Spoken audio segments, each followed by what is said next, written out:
a guy who's successful, it's all smooth and shit? Right? Like, oh yeah, man, like this guy that's successful in his business, like Bill Gates or something like that. You think it was like all smooth, like just smooth sailing? Just point A to point B, man, just smooth sailing. No. Successful people in this world, it's like, there's the goal. It's messy, man. The shit is messy, right? And you're just like, whoa. Maybe you get kicked back, right? And then, boom, and you get there. And then the rest of the world goes, he's so lucky, right? That guy's so lucky, man. That guy doesn't deal with the types of issues that I deal with. That guy's so lucky, man.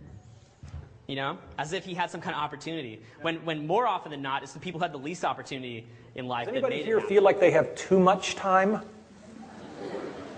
Okay, nobody. Excellent.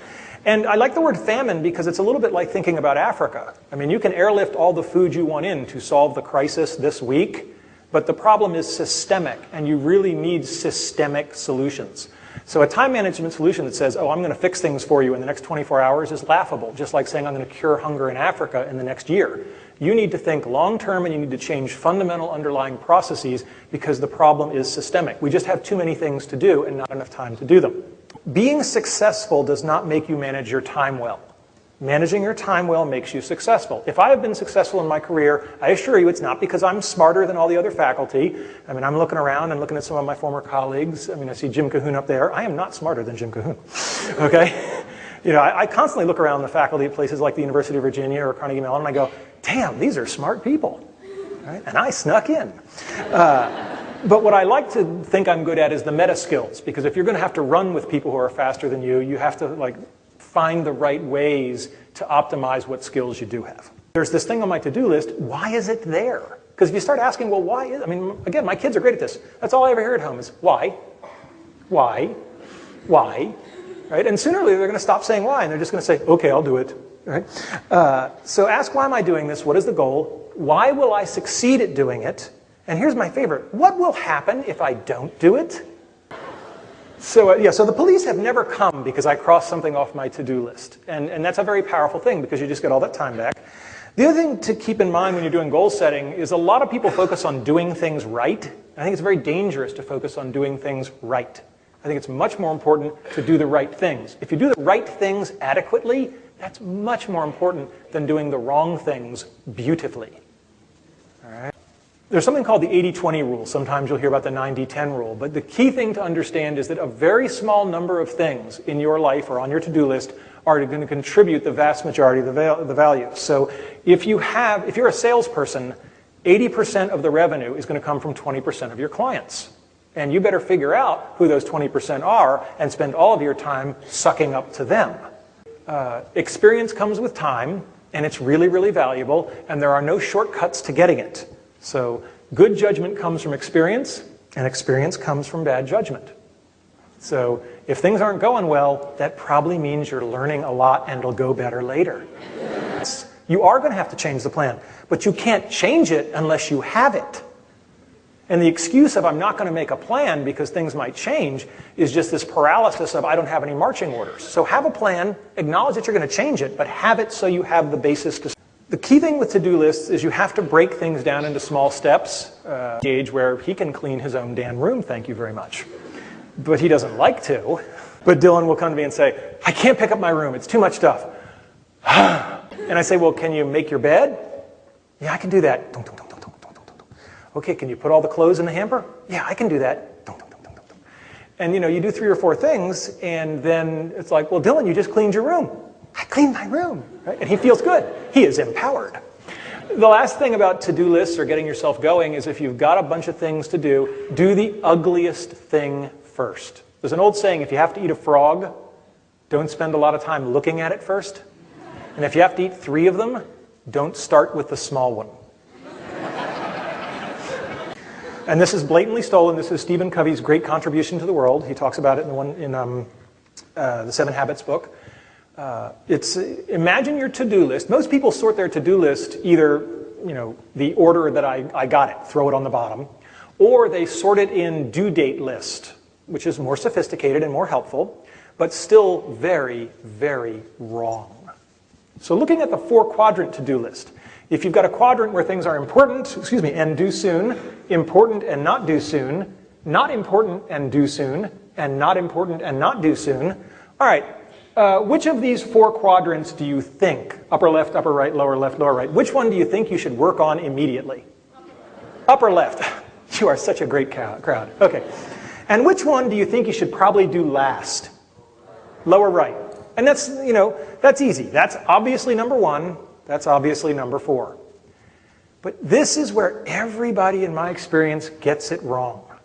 What we do now is we say, I do the number 1s, and then I move on to the stuff that's due soon and not important. When you write it in this quadrant list, it's really stunning, because I've actually seen people do this, and they say, okay, and this is due soon, and I know it's not important, so I'm going to get right to work on it.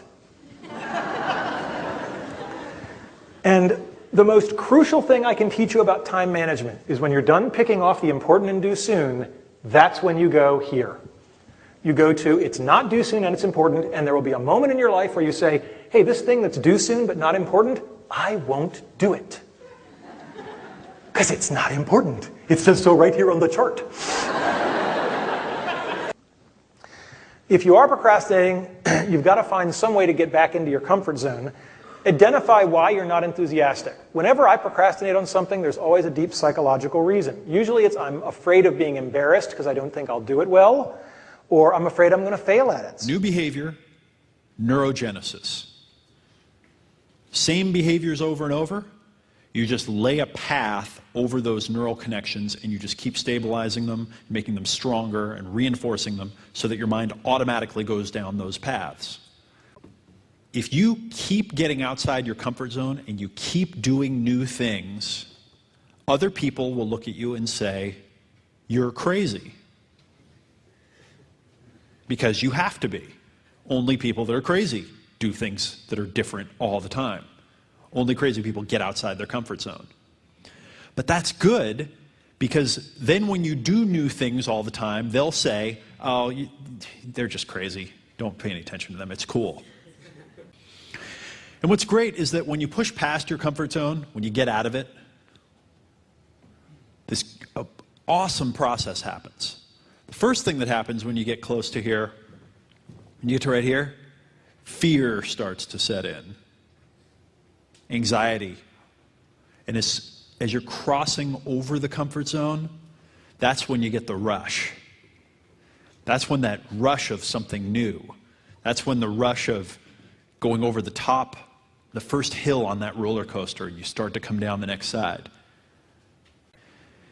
As you're coming down, you'll still feel kind of freaked out. You'll be like, oh, I did it. I can't believe I did it. Wow. But then you'll notice over the next day or so, you'll have this wonderful feeling. You'll know, a part of you will know that you did something that's really for your higher good. As it turns out, behavior change is tough. It's not as easy as we think. Sure, if I say, hey, stand on your chair, you'll go, oh, this is kind of weird, but you'll stand up on your chair. But standing up on your chair every day for your own good, consistently, persistently, that's the trick. Patterns of movement, habit patterns of emotion, habit patterns of thought, and they eventually wear these grooves into us. Muscle memory, emotional triggers, patterns of thought. Can't get out of them. Well, willpower is that magical energy that allows us to say, you know what, no, I feel pulled in this direction where I would normally go, but I'm going to go do this other thing right now. We get very little willpower, and we usually burn it on things that don't help us. Because there's no maybe. You got to get up and say, I want to be a champion. And I do whatever it takes. The amount of hours it takes, the posing, the this, the that, the visualization, looking at training footage, looking at motivational books, reading this, reading, whatever it takes, I would do. That's the answer I want to hear from you. Very hungry. And that hunger you have to develop, because you have to create a goal for yourself, whatever that may be, a short-term goal and a long-term goal, and you got to go after that. And if you do not see it, and if you do not believe it, who else will? Think that along the way, you're not going to fail, then you're blind. Because there's no one that I've ever met, no matter how successful they are, that haven't said that they had their failures along the way. You have to. So if you're afraid of failure, then you will never grow. The people that grow the furthest are the people that really don't care. They fail or they make it, they're going to take that risk because that's what you have to do. Now you apply that principle to acting.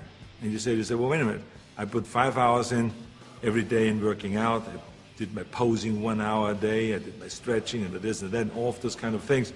So now let me apply the same thing to my acting career. Let's go to acting class every day. Let's go and work on the accent the same amount of time with the same will, and let's visualize what am I shooting for? Okay, I want to be another Clint Eastwood. I want to be another John Wayne. I want to be another Kirk Douglas, all those great heroes that I admired as a kid. So that's what I'm going after. And that same principle works, even though there's so many people around that say, no, you will never make it because you have an accent, your body is too big, and your name Schwarzen, Schnitzel, or whatever, who can pronounce that? Evolve consciously and constantly. There are enough levels to keep evolving to that if you want to keep going, you can continue forever, all the way to the end of your life. You're not going to run out. I've worked on this problem. I've asked enough kind of older, more mature people that have played this game. So if you want to have higher and higher levels of fulfillment, joy, happiness in your life, continue to evolve. Keep doing it. Keep looking for the next level. Keep asking yourself, okay, here's where I'm at. What's the next level, and how do I get there? And what's the next level, and how do I get there? And don't ever get up on your soapbox and say, I've arrived now. And if you ever find yourself in a group of people who are all kissing your ass and worshiping you, that's your signal that you need to go find some other people who could give a damn about your current level of success, because they're way beyond, and they'll help pull you to the next level. Hopefully give your ego a little kick in the ass and knock you down a little bit too. Spectatorism, all right? We're a spectator culture. Spectator culture basically means that we're constantly looking for other people to have the glory. We're looking at movies for the glory. We watch TV, right? We're a TV watching nation. What's the average statistics on television watching? 6 hours. 6 hours a day? God. How much advertising are you getting exposed to? Most people.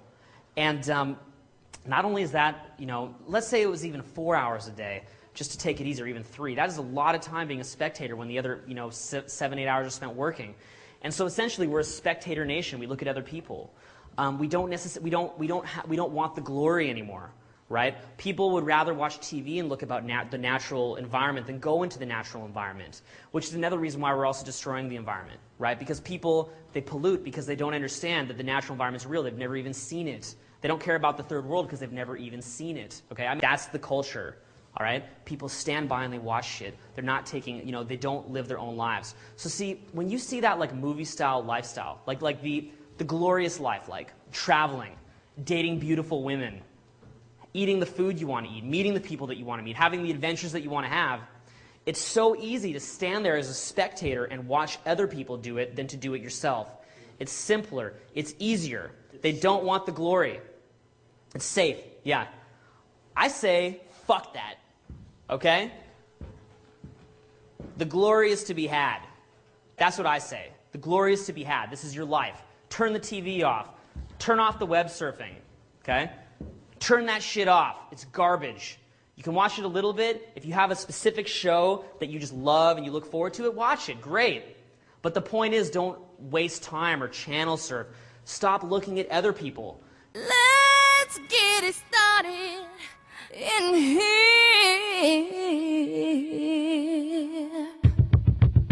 And the bass keeps running, running, and running, running, and running, running, and running, running, and running, running, and running, running, and running, running, and running, running, and in this context, there's no disrespect, so when I bust my rhyme, you break your necks. We got 5 minutes for us to discuss.